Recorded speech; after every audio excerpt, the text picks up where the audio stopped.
Prologue. The Stone Womb. Beneath a sky the color of bruised iron, the fortress city of Darkclaw rises, a jagged monument to lies carved in volcanic bone. Its obsidian spires pierce low-hanging clouds, their edges sharp enough to slice moonlight into ribbons. Here, in this cradle of shadows, children are born clutching daggers instead of rattles. Their lullabies are the clang of steel in the Arena of Bloodstone. Their nurseries, the labyrinthine caves, where ancient winds whisper secrets through stalactite teeth. The people worship a myth called independence, never questioning why their free warriors bow when Syndicate airships blot out the sun. High Chieftain Varkas, his spine bent beneath invisible chains, sells their sons and daughters to Metropolis X, wrapping treason in the gilded cloth of tradition. But stone cracks, always. Chapter 1.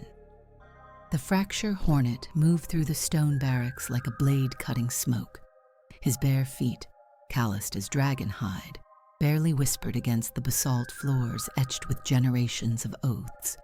Blood and honor, blood and honor. A mantra fossilized in rock. The white tattoos spiraling across his torso, cracks in a human vase, gleamed under torchlight. They itched tonight, a bad sign. He paused at the arena's edge, where the scent of copper and burnt marrow clung to the bloodstone circular stage. Below, two youths, 12 summers old maybe, circled each other, teeth bared. Their knives were chipped, their eyes too old. One lunged, the other parried with a screech of metal that made Hornet's jaw tighten. This is what we call glory? He turned away, but not before seeing the victor's trembling hands as she raised her bloody dagger. The crowd roared. Above them, Varkas's granite throne sat empty. The tribute caravan departed at moondown. 20 slaves this time, their wrists bound in chains that clinked like broken music. Hornet's role was simple. Escort them to the Syndicate's outpost where the obsidian road met the Skyfang peaks. Routine, a numb ritual, until he saw her face among the captives. Eira, his sister, presumed dead when raiders burned their village a decade past, stood shackled beside a boy no older than 8. Her once fiery hair was matted with filth, but her eyes, gods, her eyes still burned with the same defiance that once made elders call her storm-souled. When their gazes locked, Hornet's Gendois blades, the stings, vibrated at his hips, as if alive. The steel, forged from rare Zatach ore, hummed a warning only he could hear. "You trade our blood for Syndicate scrap," Hornet hissed later, cornering Varkas in the armory. The chieftain's sons, broad-shouldered brutes polished in Metropolis X's academies, gripped their axes, but Hornet's dance had already begun. He blurred, white tattoos flickering like lightning, and pressed a sting to Varkas's throat. "Eira, why?" The chieftain laughed, a sound like gravel in a coffin. "You think freedom feeds mouths? The Syndicate owns the sky, the rivers, the air. Your sister buys us time. Her sacrifice. Hornet's blade drew a black line of blood. You sold her. You sell all of us. Chapter 2. The Hive's Whisper. The rebellion began in the dark belly of the forges. Kael, the armorer whose beard smelled perpetually of sulfur, slid a new pair of stings across his anvil. "Zatach steel hier es ostia," he grunted. "Cut Syndicate plate like paper, but mind the edge. It'll bite you back if you hesitate." Lyna, her left cheek branded with Metropolis X's serpent sigil, unrolled a map stolen from her former masters. "Their supply routes here," she jabbed a finger at a mountain pass, "are vulnerable to cave-ins, and their soldiers, heavy armor makes them slow, arrogant. The shadows of the rock, gangly teens with firebrand eyes, brought rumors. Varkas planned to send 500 children west as honored apprentices. Hornet's stomach turned. He'd been one once. They all had. We steal the truth, he decided. The Book of Promises. Proof he's Syndicate meat. The vaults lay deep beneath the arena, guarded by stone golems, hulking automatons with gemstone eyes. Hornet danced between their crushing fists, stings carving glyphs into their joints until the constructs crumbled. The book, bound in human skin, stank of betrayal. Its pages detailed decades of tributes, slaves, ore, souls, and Varkas's true name, Varkas Shan, a slave mark from his youth. Chapter 3. The Dance of Hammers. The Festival of Iron dawned with drums. The arena swarmed with warriors displaying scars like jewelry. Varkas sat enthroned, flanked by his Syndicate shadowed sons. Hornet leapt into the pit, bare-chested, stings crossed behind his back. "I challenge!" The crowd stilled. No one refused the dance of blades. Varkas rose, his warhammer dripping with opulent cruelty. "You'll die a traitor's death." "No," Hornet smiled. "I'll die free." The chieftain struck like a landslide. Hornet spun, a hornet evading a bear, his blades nipping at Varkas's tendons. The dance was a cyclone. Dodge, pivot, strike. When the stings finally bit deep, severing the tyrant's hamstrings, the crowd's roar shook the mountains.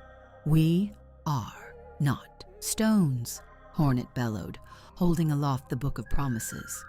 "We are the hammers." The shadows of the rock stormed the watchtowers.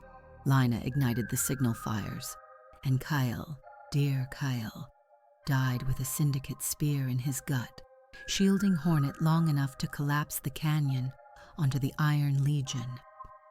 Chapter 4. The Arena's Reckoning. The Festival of Iron was a spectacle of blood and fire, a celebration of Dark Claw's supposed strength. The Arena of Bloodstone pulsed with the rhythm of war drums, its circular stage slick with the sweat and blood of countless warriors. Hornet stood at its edge, his white tattoos glowing faintly under the torchlight, his stings resting lightly in his hands. The crowd roared, their voices a tidal wave of anticipation, but Hornet's gaze was fixed on Varkas, who sat upon his basalt throne like a king of ash and lies. When Hornet stepped into the pit, the air shifted. The crowd fell silent, sensing the storm in his movements. He raised his blades, their Zatach steel catching the light like shards of broken stars. "I challenge the chieftain," he declared, his voice cutting through the silence like a blade. Varkas rose, his warhammer, a monstrous thing of black iron and gold filigree, resting on his shoulder. "You think you can break me, boy," he sneered. "You're just another stone in my wall." The fight was a tempest.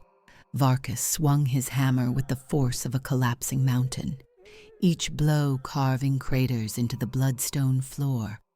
But Hornet was the wind, slipping through the cracks of Varkas's rage. His dance of blades was a blur of motion, his stings flickering like lightning as they cut through the chieftain's defenses. The final strike came in a flash. Hornet spun beneath Varkas's guard, his blades slicing through the tendons of the tyrant's legs. Varkas collapsed, his hammer slipping from his grasp as he roared in pain and fury. Hornet stood over him, his chest heaving, his stings dripping with the blood of betrayal. "We are not stones," Hornet growled, his voice carrying across the arena. "We are the hammers that will shatter your walls." The crowd erupted. The shadows of the rock surged forward, seizing the watchtowers and arming themselves with stolen weapons. Lyna lit the signal fires, their flames painting the night sky in shades of rebellion. And Kael, the old armorer, fought with the strength of a man half his age, his hammer ringing against Syndicate steel until his last breath. Chapter 5. The Iron Tide. The Syndicate's response was swift and merciless. The Iron Legion descended upon Dark Claw like a storm of steel and fire, their heavy armor gleaming under the pale light of the moon. They came with siege engines and artillery, their banners bearing the serpent sigil of Metropolis X. But Hornet was ready. He led the rebels into the labyrinthine caves beneath the city, where the narrow passages turned the Legion's strength into a weakness. The heavy armor that made them invincible on open ground became a prison in the tight tunnels. Hornet's fighters struck from the shadows, their Zatach blades cutting through Syndicate plate like paper. Lyna, her eye patch soaked with sweat, directed the use of fire arrows to collapse ceilings and trap entire squads in stone tombs.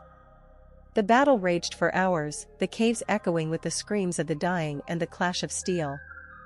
Kael fell defending a choke point, his body shielding Hornet from a Syndicate spear. His last words were a curse and a blessing: "Break their chains, boy. Break them all." When the dust settled, the Iron Legion was no more. Their bodies littered the caves, their banners trampled underfoot. But the cost was high. Dark Claw's streets ran red with the blood of its defenders, and the air was thick with the stench of smoke and death. Chapter 6: The New Dawn. In the aftermath, Hornet stood atop the ruins of Varkas' throne, the Book of Promises clutched in his hand.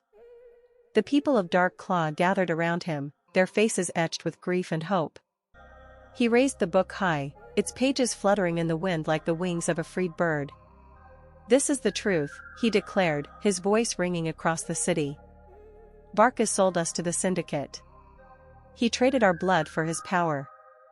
But no more. Today, we choose our own path. Today, we are free." The crowd erupted in cheers, but Hornet's work was far from done. He abolished the mandatory training of children, replacing it with schools where they could learn not just to fight, but to think. He formed a council of warriors, craftsmen, and former slaves to govern the city, ensuring that no single voice could dominate again. Lyna, now his second-in-command, took charge of fortifying the city's defenses. She trained the Shadows of the Rock in guerrilla tactics, preparing them for the Syndicate's inevitable retaliation. Meanwhile, Hornet sent messengers to Thomas and Matteo, leaders of other rebel factions, proposing an alliance against their common enemy. But the Syndicate was not idle. Whispers reached Dark Claw of a new threat: the Nightshade Veils, assassins who moved like shadows and killed without sound. Hornet knew the fight was far from over. Epilogue: The Unbroken Chain. Months later, Hornet stood at the edge of the Skyfang Peaks, watching the sun rise over the horizon. The scars of battle still marked the city below, but life had returned to its streets. Children laughed in the squares, their laughter a melody of hope. Eira stood beside him, her fiery hair catching the light of the dawn. "You've given them a future," she said softly. "We've given each other a future," Hornet corrected, his hand resting on the hilt of his stings. "But the Syndicate won't forget. They'll come again." "Let them," Eira replied, her voice fierce. "We'll be ready." In the distance, a lone figure approached, a messenger from Thomas, bearing news of a growing rebellion in the west. Hornet smiled, a flicker of hope igniting in his chest. The fight was far from over, but for the first time, he believed they could win. As the sun climbed higher, painting the sky in shades of gold and crimson, Hornet turned to face the city he had freed. "We are not stones," he murmured, repeating the words that had become their rallying cry.